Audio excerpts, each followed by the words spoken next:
Today we're interviewing Lindsay Hoyt with Bonny in Time. Hi, Lindsay. I So tell us a little bit about your background. What made you interested in environmental and climate issues? Yes, thanks. Um, well, I grew up in the 80s and 90s, and our even in school, reduce, reuse, recycle was a big, a big thing everyone was talking about. There was acid rain, and you can't drink the rain, don't go near the rain. Um, and it and so our my family was just that really just was something we were already doing, and it was so much part of the culture then. And as time's gone on and a lot has gotten worse, it's been more important to me to try to focus my work towards creating things that are more sustainable, are more towards conservation, conserving water, and putting back into the environment instead of taking away. You really grew up with this climate crisis. I mean, they started telling us about it in the 80s, and most people didn't believe it until here we are, several decades later going, wow, this really is real. And that's been your entire life. Yeah, and hopefully not, I have a daughter, and hopefully not her life. I really do hope that people will turn things around, and that people can, every person can do a little something, and hopefully that will grow and expand. Absolutely. We all hope that, and we all can contribute, even as the individuals, all of us stepping up and taking the small actions in our own life that can make a big difference. So tell us about your group, Bonnie and Time. I started Bonnie in Time over the summer. Um, it it was kind of serendipitous. I had worked as a graphic designer for about 15 years. And after I had a baby, I quit my job and um, wasn't really working. I freelanced a little here and there, but it was a neighbor of mine who needed help getting a property ready for an international garden design show. And he saw my property and said, "You seem like you know what you're doing. Come help me." And he encouraged me to start my own business. Um, and the property I worked on with him while it was beautiful, it was not my style or what I do for my own yard, which is I've planted mostly natives.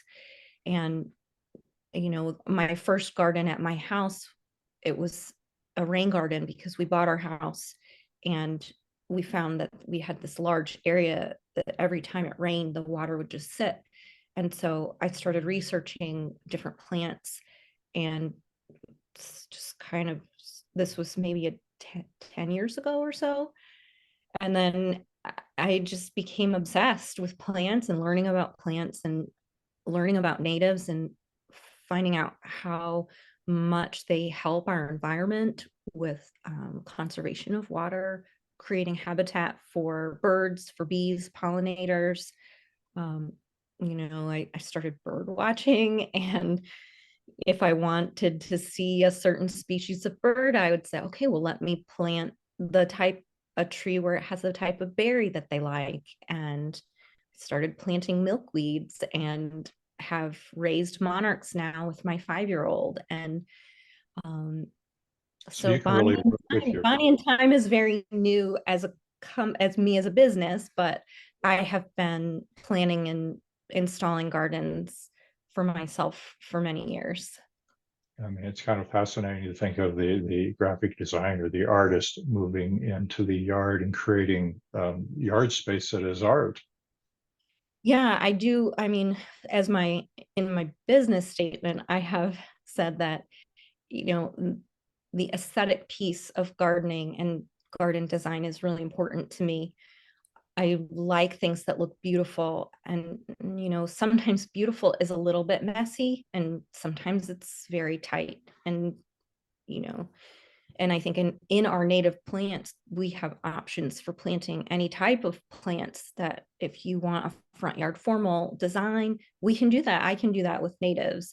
If you have a large area and you want to have a meadow installed so that you can see more butterflies and more birds, and then that inherently would be a little bit more wild looking, that's something that I would do as well. um It sounds like a so client can come to you and say, hi, I'm really interested in cardinals or finches or wrens, and you know how to create a space that will bring those to your client. yeah, so I think in a lot of my, like as I said, plants have become somewhat of an obsession for me. I've I have done so much. I've like constantly getting stacks of books about butterflies and birds, bees, pollinators, and linking that to what plants they want. So if I have a client that came to me and said, I really want a butterfly garden and I want to see some more butterflies, and I would assess how big their space is and try to choose plants that are a larval food host for those butterflies, because you can't have a butterfly without a caterpillar. So Absolutely. we need to take care of our little bugs, our little insects and invertebrates, and then we'll get to see the butterflies. And if you have more caterpillars, you see more birds. So it's all a part of a nice, beautiful life cycle that is all outside around us. It's an ecosystem in your yard. It is. It is beautiful. I have a nice little party. I always have a little party in October when I have asters blooming everywhere, and they are alive with bees. It's a beautiful thing. So tell us what brought you to the Climate Council.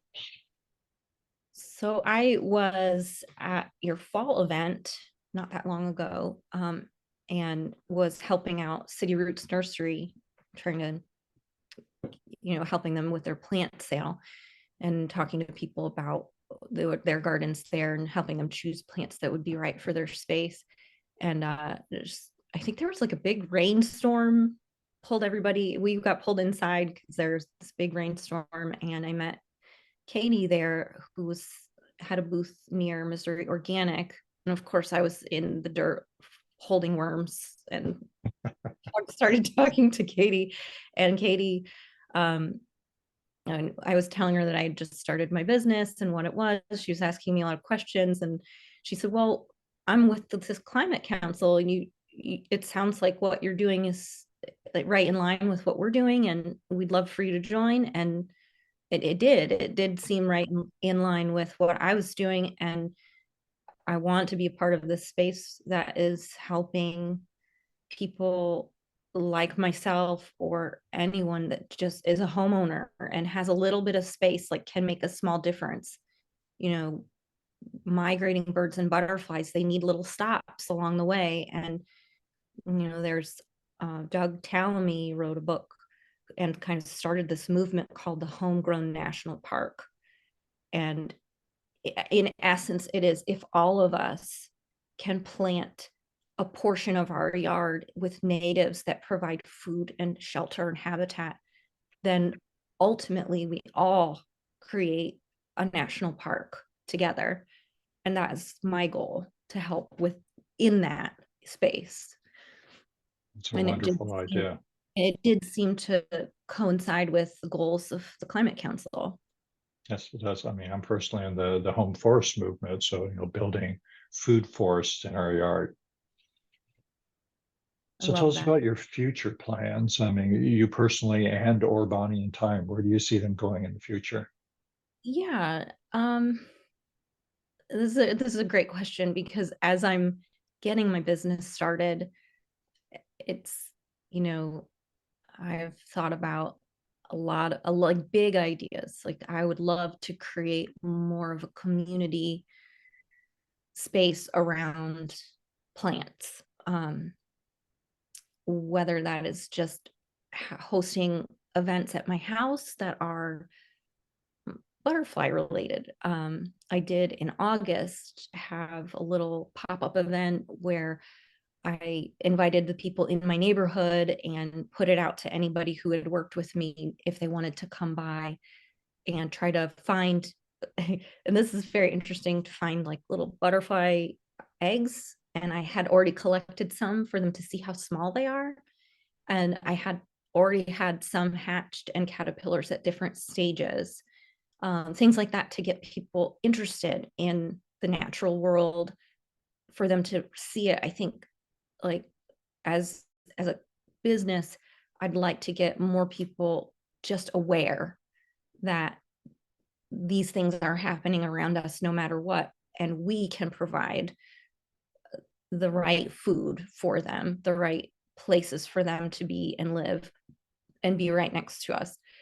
um, I would love to help people, create plans for landscaping, um, long-term plans. I don't, it's hard. It's so hard for me since I'm so new. I'm only a few months in, so I'm still thinking about what could it be. But I would mostly like to get people aware, involved, and loving native plants. Thank you, Lindsay, for joining us today. Thank you.